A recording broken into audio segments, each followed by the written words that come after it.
Olá, sou José Luiz, professor da Faculdade São Francisco de Assis. Dando seguimento à nossa série Ativos Intangíveis, vamos ver na aula de hoje os direcionadores de benefícios econômicos. Conforme nós vimos na aula anterior, os dois principais direcionadores de benefícios econômicos são as características econômicas da não concorrência e dos efeitos de rede. Em relação à não concorrência, diferentemente dos ativos financeiros, físicos e humanos, que são concorrentes, isto é, usos alternativos competem pelos serviços de tais ativos, os intangíveis em geral são não rivais. Isso significa que eles podem ser utilizados simultaneamente, possuem múltiplos usos e uma dada utilização não prejudica sua utilidade em outro uso.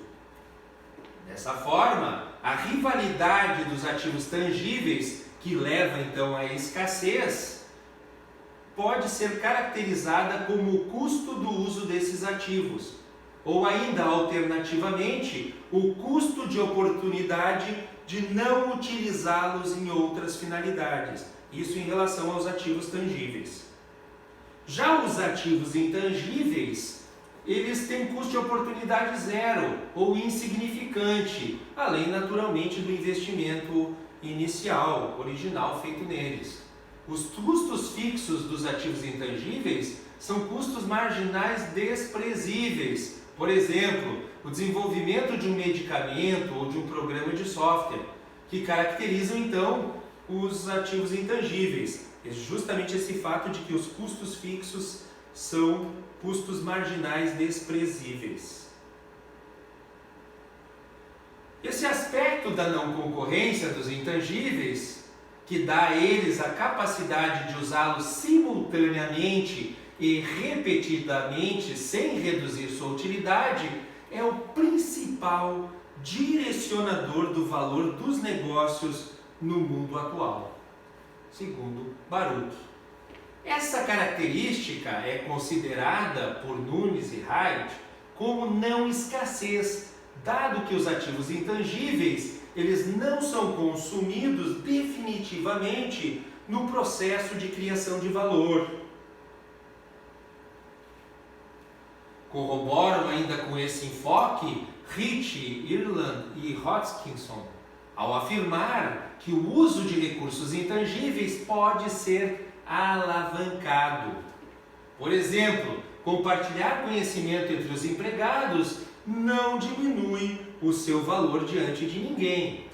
Ao compartilhar conhecimentos individuais, pode-se frequentemente gerar novos conhecimentos inéditos e importantes para a empresa. Dessa forma, quanto mais amplamente forem utilizados esses recursos, maior será o benefício para cada uma das partes envolvidas. Para os ativos tangíveis, há uma limitação na extensão da alavancagem, que pode ser aplicado para economias de escala ou de escopo na produção. A habilidade de obtenção de escala dos intangíveis, por outro lado, é limitada apenas pelo tamanho do mercado. Em outras palavras, os ativos tangíveis exibem retornos decrescentes de escala, enquanto que os intangíveis apresentam retornos crescentes de escala, conforme Baruch. Já em relação aos efeitos de rede, também denominados externalidades de rede, ocorrem quando o benefício de um, por estar na rede, aumenta conforme aumenta o número de participantes da rede. O fato de que os benefícios de uma rede aumentam como resultado do aumento da rede pode ser denominado também de feedback positivo, nos quais os efeitos positivos e bem-sucedidos são ampliados devido então à presença na rede, a presença da rede. Esses efeitos de rede são normalmente apresentados em mercados como o de computadores, de softwares, de comunicações, telecomunicações e eletrônicos. Um exemplo de externalidade de rede, segundo Morales, é a importância da disponibilidade de softwares aplicativos para as decisões de compras de microcomputadores. Mercados em rede são também caracterizados pelo fenômeno de dicas, no qual uma pequena e real vantagem percebida de um produto ou sistema pode levar a uma maior vantagem futura, se o produto ou sistema se tornar então o padrão dominante. Esse fenômeno do ganho que alcança todos causa uma intensa competição, especialmente nos primeiros estágios da evolução do mercado, porque existe frequentemente uma oportunidade para o padrão fixado capturar uma ampla proporção de ganhos realizáveis no mercado que está em desenvolvimento. Os efeitos de rede surgem primeiramente porque os consumidores e usuários começam a dar valor às redes mais extensas, né?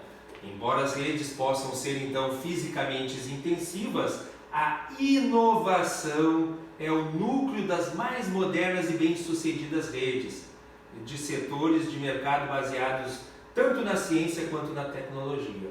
Então, o núcleo é a inovação. Essa inovação é subsequentemente desenvolvida para dentro de um produto ou de um serviço, para os quais, então, os direitos de propriedade são, ou ao menos a gente tenta, que sejam assegurados. Os efeitos de redes, em muitas redes modernas, são atribuídos justamente à existência de ativos intangíveis. Essa foi a nossa aula de hoje. Obrigado a todos e até a nossa próxima aula.